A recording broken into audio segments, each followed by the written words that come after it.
Bienvenue dans cette vidéo d'introduction au cours de AOT 3221. Dans ce cours, on va essayer de faire un petit bref résumé de ce qu'il faut savoir pour pouvoir démarrer le cours.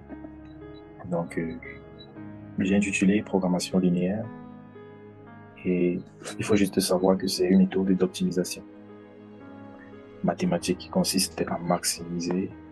Donc, la programmation linéaire, c'est juste une méthode d'optimisation qui consiste à maximiser ou minimiser.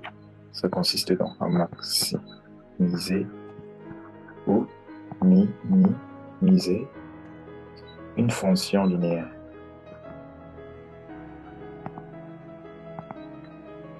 Donc, la fonction linéaire, on va l'appeler fonction objectif sous des contraintes linéaires.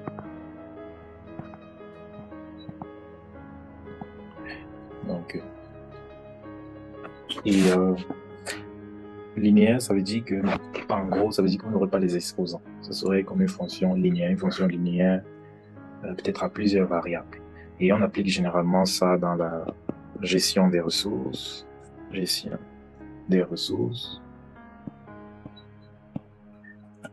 Également, on applique ça dans la production. On va appliquer même dans le transport.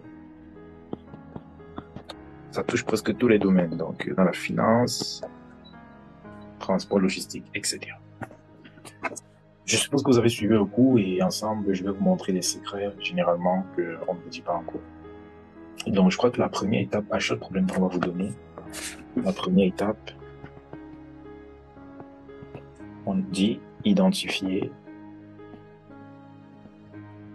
les variables de décision.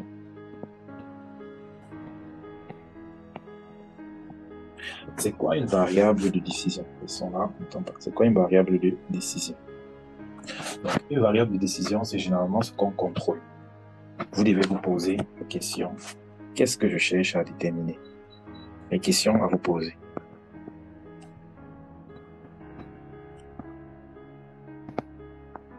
Qu'est-ce que je cherche à déterminer?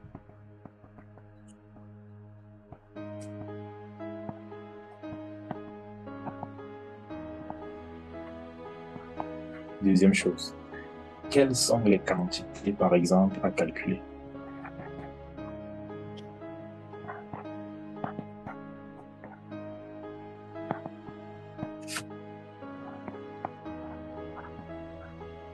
Ça peut être les produits, les heures, les machines, etc. Donc, en gros, les variables de décision, vous allez voir ce qui est contrôlable. Qu'est-ce que je dois contrôler? Contrôlable. Et c'est généralement ce qu'on doit déterminer. Maintenant, il faut donc savoir comment on note. Notation. Généralement, on peut noter. Il y a les gens qu'on note X1 par exemple, X2. Ça veut dire simplement, par exemple, X, ça veut dire peut-être la quantité.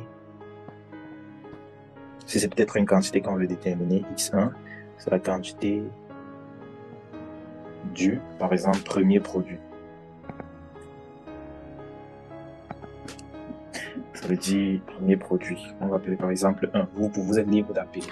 Et s'il y a plusieurs produits, généralement, on peut noter XI, par exemple, quantité du produit I. I égale à 1, 2, 3, etc. Donc, s'il y a 5 produits, vous n'êtes pas obligé de mettre X1, X2, vous pouvez mettre I,